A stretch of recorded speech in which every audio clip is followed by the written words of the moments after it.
직원 수 1억 명, 유지기간만 자그마치 2076년, 당대 전 세계 은하의 절반을 싹쓸이하던 세계 1위의 초대형 기업. 만약 여러분이 이런 튼튼한 회사의 주주라면 어떠시겠습니까? 아마 평생 배당금만 받아먹고 살아도 4대에 이 회사가 망할 일은 절대 없겠다며 안심하시겠죠. 그런데 이 철옹성 같던 거대한 조직이 어느 날 아주 처참하게 부도를 맞고 역사 속으로 사라져버려요. 우리는 보통 이렇게 큰 나라가 망했다고 하고 하면 을에 강력한 외적이 쳐들어와서 짓밟았겠지 하고 짐작하잖아요. 그런데 이 거함을 침몰시킨 진짜 원흉은 밖에서 쳐들어온 적들이 아니었습니다. 너무나 완벽하고도 철저하게 제일 꼭대기 자리에 앉은 자와 그 부하들이 자기들 손으로 기둥을 산산조각 내버린 거예요. 이게 무슨 이야기냐고요? 바로 오늘 우리가 살펴볼 명나라 주식회사 이야기입니다. 이 거대한 나라를 말아먹은 최고 권력자, 즉 황제들의 이력서를 들여다보면 정말 기가 막히고 코가 막힙니다. 무려 20년 가까이 공식 회의에 출근조차 안 한 이는 양반에 속해요. 궁궐 안에 거대한 동물원 겸 유흥주점을 차려놓고 말단 군인 행세를 하며 밖으로 쏘다닌 자도 있었고요. 영원히 살겠다며 엉뚱한 맹독을 챙겨 먹다가 밤중에 참다 못한 여직원들에게 목이 졸려 죽을 뻔한 사이비 광신도 황제도 있었습니다. 아무리 자본금이 빵빵하고 튼튼한 조직이라도 조타수를 잡은 리더가 책임을 내팽개치고 폭주하면 배는 결국 밑바닥부터 썩어 가라앉기 마련이죠. 당대 최고의 엘리트들이 모여있던 이 거대한 대제국은 대체 왜 이 미쳐버린 황제들의 폭주를 막지 못하고 이토록 허망하게 문을 닫아야 했을까요? 모든 비극의 씨앗은 역설적이게도 너무나 유능하고 부지런했던 나라의 창업주 홍무제 주원장으로부터 시작됩니다.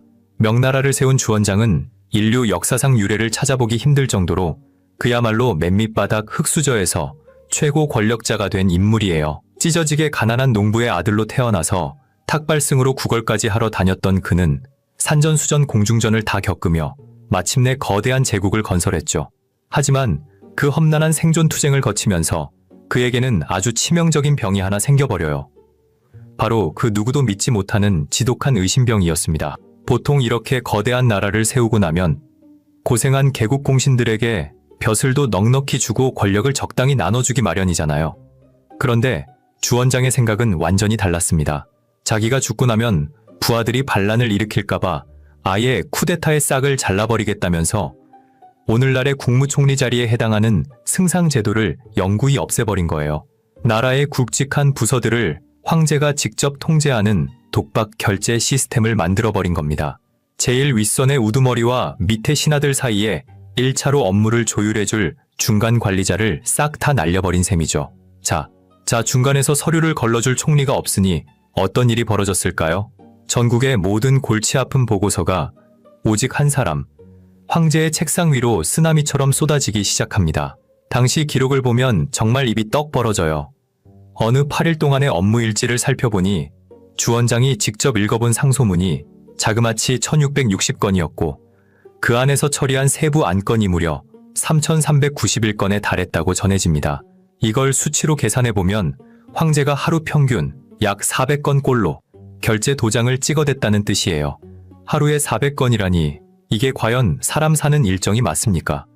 요즘 직장으로 쳐도 복잡한 기획서 400개를 비서실장도 없이 혼자 다 읽고 결정해야 한다는 건데 밥 먹고 화장실 가는 시간 빼면 숨만 쉬며 일해도 불가능에 가까운 숫자잖아요.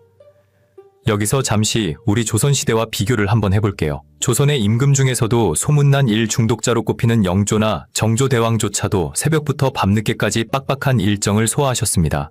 하지만 조선에는 의정부라는 든든한 방파제가 있었죠. 영의정, 좌의정, 우의정이 1차로 안건을 걸러주고 조율해주는 합리적인 시스템이 있었거든요. 반면에 명나라 창업주 주원장은 그 방파제를 자기 손으로 때려 부수고 1억 명의 인구가 살아가는 거대한 대륙에서 매일같이 터지는 가뭄, 홍수, 반란, 세금 문제를 홀로 다 짊어졌던 겁니다. 이 대목에서 우리는 한 가지 분명한 사실을 알 수 있어요. 이 기형적인 제도는 단순한 부지런함의 결과가 아니라 자기 혼자 모든 것을 통제해야만 직성이 풀렸던 창업주의 지독한 강박관념이 만들어낸 끔찍한 족쇄였다는 것을요. 건국 초기에는 이런 방식이 카리스마로 기강을 잡는 데 효과적이었을지 모르지만 장기적으로는 황제단 한 사람의 건강과 기분에 국가 전체의 운명이 널뛰게 하는 최악의 리스크를 안고 출발한 셈입니다. 물론 주원장 본인은 이 살인적인 스케줄을 거뜬히 소화해냈어요. 워낙 강철 체력이었던 데다가 자기가 핏물 뒤집어 쓰고 직접 세운 나라이니 밤을 새워 일해도 좋아서 한 일이었으니까요. 하지만 진짜 문제는 그 다음이었습니다. 세상에 자기 아버지, 할아버지와 똑같은 성격과 체력을 타고나는 자식은 드물잖아요. 창업주 본인에게는 이 독박 결제 시스템이 완벽한 권력 유지 수단이었을지 몰라도 평균 수준의 인내심을 가진 평범한 후손들에게 이 제도는 그야말로 숨통을 조이는 올가미가 되고 말았습니다. 강철 체력의 슈퍼맨을 위해 설계된 맞춤형 시스템을 아무 준비도 안 된 자손들에게 억지로 물려준 셈이지요. 그렇다면 과연 훗날의 후계자들도 이 숨막히는 결제 시스템을 얌전히 이어받았을까요? 결제 서류 더미에 짓눌려 숨막혀 죽느니 차라리 옥좌를 내팽개치고 미쳐버리기를 선택한 어질어질한 황제들이 줄줄이 등장하기 시작합니다. 앞서 창업주 주원장이 닦아놓은 하루 400건의 독박 결제 시스템. 이 숨막히는 서류 지옥을 억지로 물려받은 후손들의 반응은 아주 극단적이었거든요. 가장 먼저 이 제도의 무게에 짓눌려 탈선을 시작한 인물은 명나라의 제10대 황제 정덕제였습니다. 처음 옥좌에 앉았을 때만 해도 나름대로 산더미 같은 결제 서류와 씨름해보려 했지만 원래 뼛속까지 자유로운 영혼이었던 그는 이내 붓을 집어던지고 맙니다. 난 도저히 이 집 못해 먹겠다. 서류는 꼴도 보기 싫다. 그리고 그는 황궁 한 구석에 표방이라는 거대한 시설을 뚝딱 지어 올립니다. 이름만 들으면 표범을 키우는 단순한 동물원 같잖아요? 그런데 실상은 온갖 진귀한 맹수 사육장과 화려한 유흥주점을 짬뽕해 놓은 황제만의 기상천외한 비밀 아지트였어요. 정문은 까맣게 내팽개친 채 매일 이곳에 틀어박혀 이국적인 동물들과 뒹굴며 밤낮 없이 파티를 열었던 것이죠. 하지만 정덕제의 기행은 궁궐 안에서 멈추지 않았습니다. 안에서 노는 것조차 지루해진 그는 아예 황제라는 자신의 진짜 신분을 숨기기로 결심해요. 스스로 총독군무위 무대장군 주수라는 그럴싸한 가짜 이름과 직함을 만들어내곤 는변방을 시찰한다는 명목을 내세워 군대를 이끌고 황궁 밖으로 가출을 감행해버려요. 여러분이 그 밑에서 일하는 진짜 장군들이라고 한번 상상해보세요. 나라의 최고 권력자가 나는 오늘부터 말단 장군이다 라며 신분을 위장하고 최전방 전쟁터로 튀어나갔으니 임원들 입장에선 얼마나 똥줄이 탔겠습니까? 실제로 그는 최전방 응주 지역에서 몽골군과 맞서 싸우며 장군 행세를 진심으로 즐겼습니다. 명나라 정규군 수만 명이 동원된 이 웅장한 전투에서 황제가 직접 칼을 휘둘러 베어 넘긴 적군이 과연 몇 명이나 되었을까요? 기가 막히게도 그가 벤 적군은 딱 한 명이었습니다. 그런데도 정덕제는 세상을 다 가진 것처럼 기뻐 날뛰며 내가 직접 적의 목을 베었다 고 동네방네에 자랑을 하고 다녔다죠. 진짜 무관들은 이 가짜 장군님 몸에 생책이라도 날까봐 전전긍긍하며 온몸을 던져 호위하느라 죽을 맛이었는데 말이죠. 심지어 황궁으로 돌아와서는 자기가 자기 자신에게 승전의 포상으로 어마어마한 벼슬과 상금을 내립니다. 본인이 직접 기한서를 올리고 본인이 도장을 쾅 찍어버리는 코미디 같은 셀프 결제를 진행한 거죠. 어쩌면 정덕제에게 그 화려한 옥좌는 숨막히는 권력의 무게를 견뎌야 하는 비좁은 감옥이었을지도 모릅니다. 하지만 이 자유로운 사냥꾼의 가출극은 그리 오래가지 못했어요. 뱃놀이를 하던 중 배가 뒤집혀 차가운 물에 빠지는 사고를 당했고 그 후유증으로 알아눕다가 후사도 없이 젊은 나이에 허망하게 세상을 떠나고 맙니다.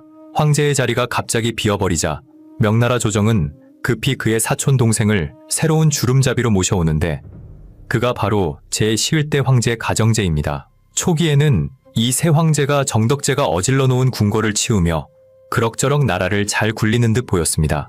그런데 이 사람에게는 앞선 정덕제의 기행과는 비교도 안 될 만큼 훨씬 더 심각하고 치명적인 문제가 하나 숨어 있었어요. 바로 도교 연금술과 사이비 종교에 푹 빠져버린 지독한 광신도였다는 점입니다. 그는 황제라는 그 최고의 자리에서 절대 내려오지 않고 영원히 살고 싶다는 헛된 망상에 사로잡혀 버렸어요. 컴컴한 황궁의 밀실 안, 밤낮 없이 활활 타오르는 화로 위로 매캐하고 비릿한 유황과 수은 연기가 피어오릅니다. 불로장생약, 이른바 단약을 끓이는 역겨운 냄새였죠. 가정제가 신선이 되겠다며 매일같이 챙겨 먹던 그 비싸고 귀한 단약, 사실 그건 사람의 신경을 미치게 하고 오장육부를 썩어 들어가게 만드는 끔찍한 맹독, 바로 수은 덩어리였습니다. 불로장생은커녕 스스로 제명을 깎아먹는 브레이크 고장난 폭주 기관차였던 셈이었죠. 그런데 진짜 비극은 황제 혼자 독약을 주워 먹고 끝난 게 아니라는 사실에 있어요. 곁에서 아부를 떨던 사이비 연금술사들은 영약을 제대로 완성하려면 아주 깨끗하고 순수한 재료가 필요하다고 꼬드깁니다. 그들이 지목한 재물은 다름 아닌 황궁에서 굳은 일을 도맡아 하던 10대 초반의 어린 궁녀들이었어요. 이 연약한 소녀들은 꼭두 새벽부터 찬 바람을 맞으며 ip새에 맺힌 이슬을 채취해야만 했습니다. 게다가 몸의 기운을 맑게 유지해서 약재로 바쳐야 한다는 어처구니 없는 이유 하나만으로 밥도 제대로 먹지 못한 채 비인간적인 굶주림과 가혹한 매질에 시달려야 했죠. 최고 권력자의 뒤틀린 망상 때문에 권내에서 가장 힘없고 연약한 말단 직원들이 쓰다 버리는 끔찍한 소모품으로 전락해버린 겁니다. 그리고 1542년 가정 21년의 어느 깊은 밤, 지옥 같은 학대를 더 이상 견디다 못한 10대 궁녀 10수명이 칠흑 같은 어둠을 틈타 황제의 침소로 소리 없이 숨어들어요. 궁녀 양금영을 비롯한 이 소녀들의 떨리는 손에는 서늘한 감촉의 명주실 밧줄이 단단히 쥐어져 있었습니다. 참다 못한 궁녀들이 잠든 황제의 목에 직접 올가미를 걸어버린 초유의 사태. 과연 그 결말은 어떻게 되었을까요? 소녀들은 숨을 죽이고 명주실을 힘껏 당겼지만 너무 긴장하고 두려운 나머지 그만 밧줄의 매듭이 엉뚱하게 묶여버리고 맙니다. 아무리 있는 힘껏 잡아당겨도 목이 완벽하게 졸리지 않았던 거예요. 결국 황제가 기절한 사이 다른 후궁에게 현장이 발각되면서 이들의 서글픈 암살 시도는 안타깝게도 미수로 끝나고 맙니다. 비록 거사는 실패로 돌아갔고 가담한 소녀들은 모두 능지처참이라는 참혹한 형벌을 받아야 했지만 이 사건의 의미는 결코 가볍지 않습니다. 최고 권력자가 쳐놓은 지옥도 속에서 나라의 시스템이 얼마나 밑바닥까지 병들어 있었는지를 적나라하게 보여주었으니까요. 그렇다면 이 미쳐 돌아가는 황제의 횡포 앞에서 그 잘난 정승판서들과 엘리트 신하들은 그저 가만히 당하고만 있었을까요? 부끄럽게도 고위급 임원진들은 황제의 서슬퍼런 사이비 광기에 짓눌려 그저 바닥에 납작 엎드려 제 목숨만 부지하고 있었습니다. 그리고 바로 그때 이 어처구니 없는 참상을 두 눈으로 지켜보며 홀로 분노의 칼을 벼르던 한 사나이가 등장합니다. 중앙부처의 끝발 없는 중간 관리자, 호부주사에서라는 인물이었어요. 그는 어느 날 시장에 나가 자신의 시신을 뉘일 튼튼한 나무관을 하나 맞춰 집으로 들여놓습니다. 그리고 아내와 가족들, 하인들을 모두 고향으로 멀리 피신시킨 뒤 다음날 홀로 출근해서 황제에게 사직서 겸 상소문을 냅다 집어 던져요. 그 유명한 전설의 상소문, 치안소가 역사에 등장하는 순간입니다. 그 내용이 얼마나 뼈를 때리는지 현대의 언어로 살짝 번역해보면 이렇습니다. 폐하, 천하 백성들이 폐하를 욕한 지가 벌써 오래되었습니다. 폐하의 연호인 가정의 진짜 뜻이 뭔지 아십니까? 집집마다 다 털어먹어서 텅텅 비었다는 뜻입니다. 제발 사이비지 좀 그만두고 정신 좀 차리십시오. 일개 말단 관리가 나라의 최고 권력자에게 관을 짜놓고 쌍욕에 가까운 팩트 폭격을 날려버린 거예요. 이 상소를 읽고 극대노한 가정제는 상소문을 바닥에 패대기 치며 당장 저놈을 잡아 죽이라고 펄펄 뛰었죠. 하지만 곁에 있던 환관이 저자는 이미 도망가지 않으려고 자기 관까지 짜놓고 기다리고 있사옵니다. 라고 아뢰자 황제는 순간 할 말을 잃고 맙니다. 결국 그를 죽이지 못하고 감옥에 가두는 선에서 멈춰야만 했어요. 황제 자신도 마음속 깊은 곳에서는 해서의 날카로운 지적이 한치의 틀림도 없는 진실이라는 것을 뼈저리게 찔려하고 있었기 때문이라 전해집니다.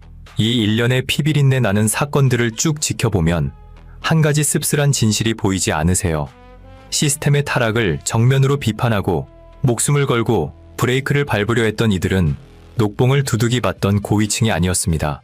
가장 밑바닥에서 고통받던 어린 궁녀들과 권력의 중심에서 한참 비껴나 있던 일개 뚝심 있는 말단 관리뿐이었던 거죠. 하지만 이런 밑바닥의 서글픈 비명에도 불구하고 명나라의 최고 권력자들은 아직 정신을 차리려면 한참 멀었던 모양입니다. 가정제가 죽고 난 뒤 이번에는 아예 나라의 심장 박동 자체를 통째로 멈춰버리게 만드는 전설의 파워방이 옥좌에 오를 준비를 마친 상태였거든요. 가정제의 비극적인 죽음 이후 그의 손자로 옥좌에 오른 제13대 황제 만력제. 처음 그가 나라의 최고 권력자 자리에 올랐을 때만 해도 명나라라는 거대한 배는 꽤 건실하게 굴러가는 듯 보였습니다. 훌륭한 스승과 깐깐한 신하들의 보필을 받으며 나름대로 집무실에 앉아 일도 열심히 했거든요. 하지만 이 평화로운 풍경은 황제의 지극히 개인적인 고집과 편애 때문에 산산조각이 나고 맙니다. 만력제에게는 끔찍이 총애하던 정귀비라는 후궁이 있었고 그 사이에서 낳은 셋째 아들을 어떻게든 다음 후계자로 밀어주고 싶어 했어요. 하지만 유교적 명분과 맏아들 승계 원칙을 목숨처럼 여기던 조선의 사대부 뺨치게 깐깐한 명나라 신하들이 벌떼처럼 들고 일어납니다. 멀쩡한 첫째 아들을 두고 셋째를 태자로 삼는 것은 나라의 기틀을 흔드는 일이니 절대 불가하옵니다. 고위 관료들은 매일같이 대궐마당에 차가운 돌바닥에 엎드려 결사반대를 외친 것이죠. 이 이른바 국본지쟁으로 황제와 신하들은 무려 15년 동안이나 핏대 서는 기싸움을 벌이게 됩니다. 결국 신하들의 엄청난 압박과 꺾이지 않는 고집을 넘어서지 못한 만력제는 억지로 눈물을 머금고 첫째 아들을 황태자로 책봉해야만 했죠. 자기가 가장 사랑하는 여인의 아들에게 자리를 물려주지 못해 뿔이 단단히 난 최고 권력자, 속이 좁아도 너무 좁았던 만력제는 여기서 역사의 길이 남을 아주 쪼잔하고도 끔찍한 복수를 결심합니다. 그래? 너희들 까짓것 내 말 안 듣겠다 이거지? 좋아? 그럼 나 오늘부터 일 안 해. 너희들끼리 어디 한번 잘 굴려봐라. 한마디로 국가의 유일한 결재권자가 나 삐쳤으니까 건드리지 마. 파업할 거야라며 스스로 집무실 문을 걸어 잠가버린 겁니다. 어처구니 없는 무단결근 파업은 하루 이틀 혹은 한두 달로 끝나지 않았어요. 만력제는 이때부터 세상을 떠날 때까지 무려 30년 가까운 세월 동안 단 한 번도 공식 아침 회의인 조회에 참석하지 않습니다. 신하들을 얼굴조차 만나주지 않았고 책상 위에 산더미처럼 쌓여가는 결제 서류는 거들떠보지도 않았죠. 어지간한 직장인도 3일 무단결근이면 책상이 빠지니 많이 하는데 나라의 주인이 무려 30년을 출근 안 한 셈이니 과연 나라가 정상적으로 굴러가긴 했을까요? 이쯤에서 우리는 앞에서 짚고 넘어왔던 창업주 주원장의 치명적인 설계 미스를 뼈저리게 떠올려야 합니다. 주원장이 중간에서 업무를 조율할 승상 제도를 없애고 오직 황제 혼자 서류를 읽고 도장을 찍어야만 행정이 돌아가도록 독박 결제 시스템을 만들어 놓았다고 했지요. 그 완벽해 보였던 황제 1인 중심의 통제 시스템이 정작 황제가 일을 안 해버리니 거꾸로 제국의 숨통을 완벽하게 조르는 끔찍한 올가미가 되어버린 겁니다. 결제를 애타게 기다리던 상소문들은 비서실 창고에 산더미처럼 쌓여 뽀얀 먼지를 뒤집어 쓴 채 좀벌레가 파먹어갔습니다. 중앙부처의 장관들이 늙어서 은퇴하거나 병으로 죽어도 황제가 후임자 발령 서류에 도장을 안 찍어주니 자리는 속절없이 텅텅 비어갔죠. 나중에는 국가 핵심 부서의 최고 책임자 자리가 절반 이상 공석이 될 정도였습니다. 지방 도지사나 시장 자리도 사정은 똑같아서 도적이 들끓어도 재판을 열어줄 판사는 커녕 세금을 거들어 다닐 국세청 직원조차 임명이 안 돼 징수원도 턱없이 부족했어요. 상황이 어느 정도로 참혹했냐면 재판을 담당할 관리가 없으니 감옥에 갇힌 죄수들이 유죄인지 무죄인지 판결조차 받지 못했습니다. 비좁고 냄새나는 감옥에서 몇 년씩 옥살이를 하다 억울하게 전염병에 걸려 죽어나가는 일이 부지기수였죠. 한마디로 거대한 국가의 뼈대와 근육이 먼지처럼 바스라져 가고 있었던 겁니다. 그렇다면 출근도 안 하고 방구석에 틀어박힌 황제는 도대체 매일 뭘 하고 있었을까요? 만력제는 권력보다 재물에 대한 탐욕이 기형적으로 훨씬 더 강했던 인물이었습니다. 워낙 돈과 보석을 좋아해서 밤마다 내탕금이라 불리는 황실 비자금 창고에 홀로 숨어 들어갔다고 전해집니다. 바닥에 차가운 은화를 쫙 깔아놓고 지팡이로 두드리며 그 짤랑거리는 금속 소리를 듣고 즐겼다는 참으로 어이없는 야사까지 내려올 정도니까요. 지방 행정이 마비되어 백성들의 삶이 무너지든 말든 꼭대기에 앉은 자의 비자금 창고만큼은 터져나갈 듯이 은화가 쌓여가고 있었습니다.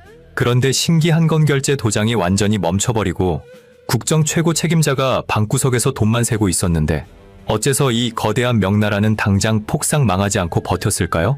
그것은 이 나라가 워낙 덩치가 크고 과거 조상들이 벌어둔 자본금이 막대해서 맷집 하나만큼은 끝내주게 좋았기 때문입니다. 지방의 끝발 없는 말단 관리들이 어떻게든 기존의 관성대로 꾸역꾸역 시스템을 굴리고 있었기에 간신히 숨통은 붙어 있었던 거죠. 하지만 이 우스꽝스러운 코미디를 결코 웃지 않고 매의 눈으로 지켜보는 서늘한 시선이 하나 있었어요. 바로 저 북쪽 척박한 만주벌판에서 조용히 칼을 갈며 덩치를 키우고 있던 후금, 즉 훗날 청나라를 세우게 될 리더 누르하치였습니다. 만력제가 방구석에서 쪼잔한 파업을 하며 명나라의 튼튼한 기둥을 갉아먹는 동안 누르하치는 비웃음을 흘리며 변방에 흩어진 작은 부족들을 하나하나 무섭게 통합해 나가고 있었죠. 스스로 자멸해가는 명나라의 목숨을 훗날 단숨에 끊어놓을 거대한 맹수로 쑥쑥 성장하고 있었던 겁니다. 그리고 이렇게 나라 살림은 다 내팽개치고 파업 중이던 만력제가 유일하게 눈을 반짝이며 결제 도장을 쾅쾅 찍어주고 그토록 아끼던 비자금 창고의 문을 활짝 열어 승인한 예외적인 안건이 딱 하나 있었습니다. 바로 자신의 무력과 권위를 대외적으로 과시할 수 있는 대규모 파병, 즉 전쟁이었습니다. 그 중에서도 우리 한국인들에게 가장 뼈아프게 잘 알려진 굵직한 사건이 바로 조선의 막대한 군대를 파병했던 임진왜란입니다. 여기서 흔히들 하시는 커다란 오해가 하나 있어서 짚고 넘어갈까 해요. 명나라가 임진왜란 때 조선을 도와주느라 무리하게 국고를 탕진해서 나라가 망했다는 이야기. 아마 역사에 관심 있으신 분들이라면 한 번쯤 들어보셨을 겁니다. 하지만 이는 절반만 맞는 역사적 통설에 불과합니다. 당시 만력제는 텅 빈 행정망을 쥐고 임진왜란 하나만 치른 게 아니었거든요.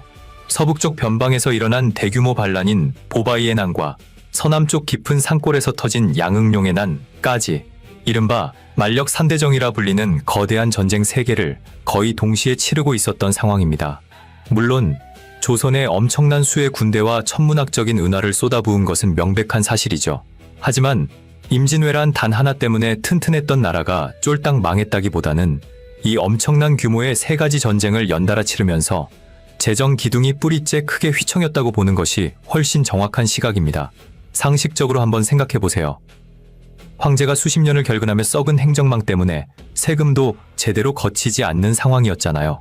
그런데 밖으로는 대규모 전쟁을 3개나 동시에 치르며 모아둔 돈을 물쓰듯 쏟아부었으니 나라의 곳간 장부가 박살이 나는 것은 그저 시간 문제 아니었을까요? 결국 만력제는 약 48년이라는 명나라 역사상 가장 긴 재위 기간을 누렸지만 그중 절반 이상의 시간을 이기적인 파업으로 일관하며 멀쩡했던 나라를 회복불능의 중환자로 만들어버린 셈이었어요. 오죽하면 훗날의 역사학자들이 명나라는 마지막 황제 때 망한 게 아니라 이미 만력제 때 망한 것이나 다름없다고 깊게 탄식했을까요? 그렇게 나라의 속살을 텅 빈 껍데기로 만들어 놓고 무책임한 파어방 만력제는 세상을 훌쩍 떠나버립니다.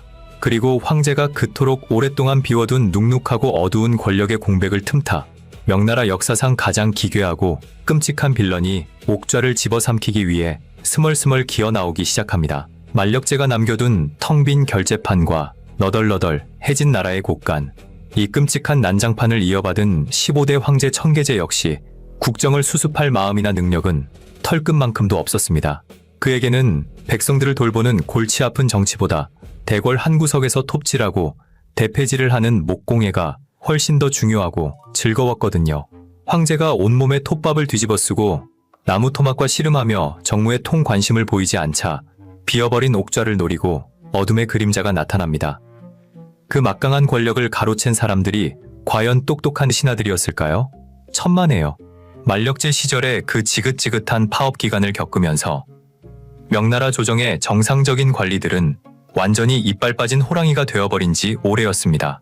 정작 거대한 제국을 쥐고 흔든 것은 뼛속까지 썩어 문드러진 명나라의 가장 기괴한 인물, 바로 내시 위충현이었죠. 위충현은 애초에 번듯하게 글을 배운 선비 출신도 아니었습니다.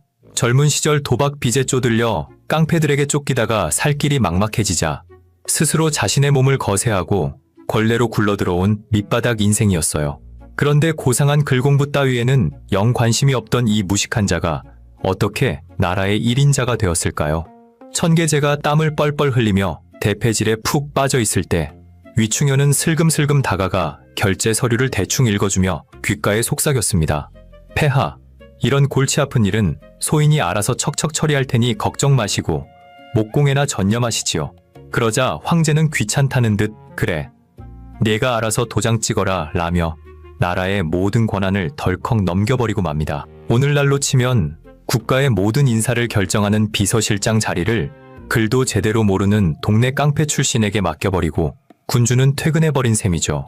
이 어처구니 없는 상황 속에서 위충현은 인사권과 재무 권한을 양손에 틀어쥐고 무소불위의 권력을 휘두르기 시작합니다. 조금이라도 자신을 비판하거나 바른말을 하는 청렴한 신하들이 있으면 가차없이 꼬투리를 잡아 감옥에 끌고 갔어요. 어둡고 축축한 지하 감옥에서 살이 타들어가는 끔찍한 고문으로 그들을 처참하게 죽이거나 내쫓아버렸습니다. 권력이 얼마나 하늘을 찔렀는지 전국 각지에 살아있는 자기 자신을 신처럼 모시는 거대한 사당을 세우게 했다고 합니다. 사람들은 그를 만세를 누리는 황제보다 딱 1000살 모자란 9000세라 부르며 황제와 동급으로 대우하고 벌벌 떨었다죠. 당시 아부의 수준이 어느 정도였냐면 그 잘난 유교 경전을 달달 외우던 관리들이 위충현의 수레가 지나가면 흙바닥에 납작 엎드려 감격의 눈물을 펑펑 흘릴 정도였다고 해요. 권력과 돈 앞에서 알량한 자존심마저 내팽개치고 윗물들이 어떻게 완벽한 딸랑이로 전락했는지 보여주는 치가 떨리는 장면 아닌가요? 물론 어떤 학자들은 위충현이 그렇게 악랄하게 권력을 휘두른 덕분에 억지로라도 세금을 쥐어짜내서 군자금을 마련해 나라가 돌아가긴 했다고 평가하기도 합니다. 참으로 씁쓸한 아이러니죠. 가장 썩어빠진 악당이 백성들의 피를 쥐어짜내며 나라 살림을 간신히 굴리고 있었다니 말이에요. 하지만 이 끔찍한 위충현의 시대도 천계제가 20대의 젊은 나이에 후사 없이 병사하면서 마침내 끝이 납니다. 그 뒤를 이어 신록대 황제이자 명나라의 마지막 군주가 될 숭정제가 즉위해요. 이 숭정제는 앞선 형, 천계제나 할아버지, 만력제와는 완전히 다른 인물이었죠. 아주 오랜만에 나라를 세웠던 창업주 주원장 못지않은 지독한 일중독자 황제가 등장한 겁니다. 그는 취임하자마자 가장 먼저 까막눈 비선실세 위충현을 단칼에 처형하며 권례 기강을 매섭게 바로잡았습니다. 그리고 매일 밤을 새워가며 산더미처럼 밀린 낡은 결제 서류들을 미친 듯이 처리해 나갔어요. 어떻게든 쓰러져가는 이 거대한 배를 살려보겠다는 젊은 군주의 눈물겨운 고군분투였죠. 하지만 안타깝게도 골든타임을 놓쳐도 한참 놓쳐버렸습니다. 이미 나라의 고가는 천문학적인 빚더미에 올라앉았고 북쪽에서는 호랑이로 다 자란 청나라 군대가 호시탐탐 도성을 노리고 있었거든요. 게다가 내부의 신하들은 앞선 시대에 이미 썩을 대로 썩어버려서 황제는 자기 곁에 있는 그 누구도 믿지 못하게 되었습니다.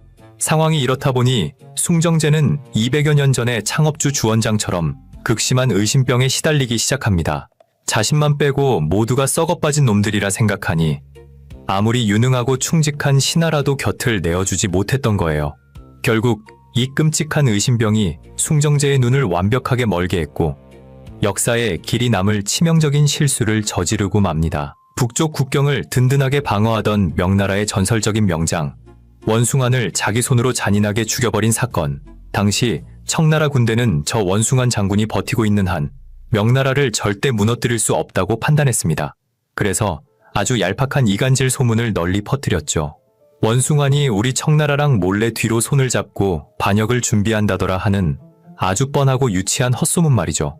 보통의 여유 있는 군주라면 코웃음을 치고 넘겼겠지만 벼랑 끝에 몰려있던 숭정제는 그 얕은 수작에 덜컥 속아 넘어가 버려요. 결국 나라를 구하던 유일한 방패이자 충신을 억지로 수도 한복판으로 불러들여 백성들이 보는 앞에서 끔찍하게 능지처참을 해버립니다.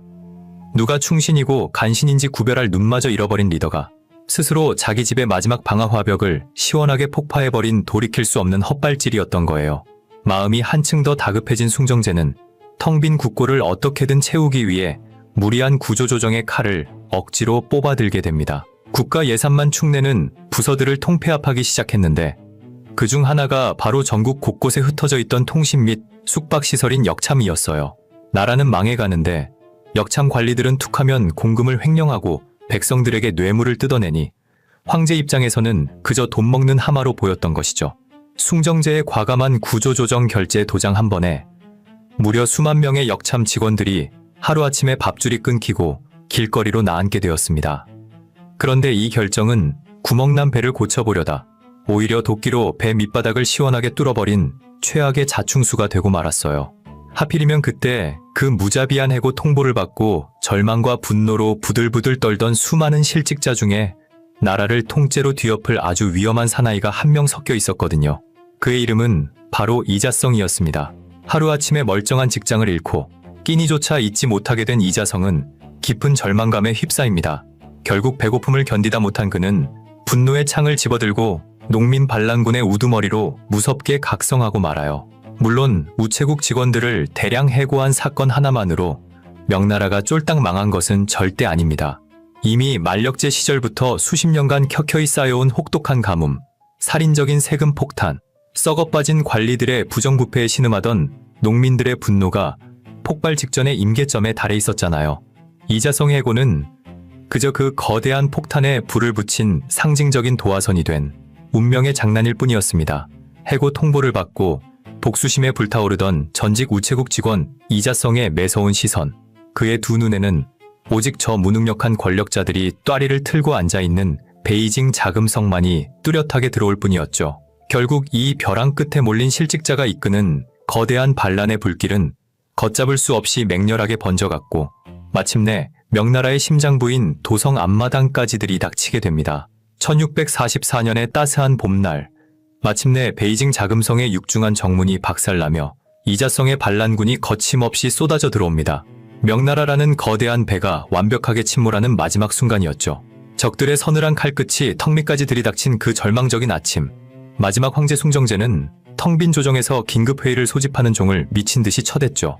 하지만 그 다급한 종소리를 듣고 회의장에 나타난 신하들은 단 한 명도 없었습니다. 불과 어제까지만 해도 황제 앞에서 납작 엎드려 목숨을 바치겠다며 아부를 떨던 이들이 나라가 망할 위기에 처하자 앞다투어 궁궐담을 넘고 도망치거나 반란군에게 머리를 조아리며 항복해버린 거죠. 만약 여러분이 이 마지막 황제 숭정제였다면 아무도 대답하지 않는 이 텅 빈 궁궐에서 과연 어떤 심정이셨을까요? 모든 것이 끝났음을 깨달은 숭정제는 묵묵히 발걸음을 돌려 자금성 북쪽에 있는 얕은 동산, 경산으로 터덜터덜 올라갔습니다. 평소 같으면 수십 명의 신하들이 뒤를 따랐겠지만 죽음을 앞둔 그의 곁에는 끝까지 의리를 지킨 늙은 환관, 왕승은 단 한 명만이 그림자처럼 뒤따르고 있었죠. 30대 초반의 젊은 황제는 그곳에 있는 굽은 회나무에 스스로 목을 메어 굴곡진 생을 마감합니다. 훗날 사람들의 입에서 입으로 전해지는 뼈아픈 이야기가 하나 있어요. 황제가 숨을 거두기 직전 자신의 옷자락을 찢어 피눈물로 이런 유서를 남겼다고 합니다. 내 시신은 갈기갈기 찢어도 좋으니 부디 내 백성들은 단 한 명도 해치지 말라. 망해가는 나라를 어떻게든 살려보려 밤낮 없이 발버둥 쳤던 마지막 워커홀릭 군주의 비통한 절규였습니다. 하지만 그의 피 맺힌 후에도 이미 골든타임을 한참 놓친 뒤였죠. 한때 1억 명의 인구를 거느렸던 거대 제국 명나라는 이렇게 276년 만에 영원히 역사 속으로 문을 닫게 됩니다. 이 장대한 몰락의 과정을 지켜보며 창업주가 아무리 촘촘하고 완벽한 제도를 짜놓아도 리더들이 책임을 내팽개치고 기행을 일삼기 시작하면 조직은 결국 안에서부터 썩어 무너진다는 뼈아픈 진리가 느껴지시지 않으시나요? 처음에 말씀드렸던 질문의 답, 바깥의 낯선 적들이 나라를 무너뜨린 게 아니었습니다.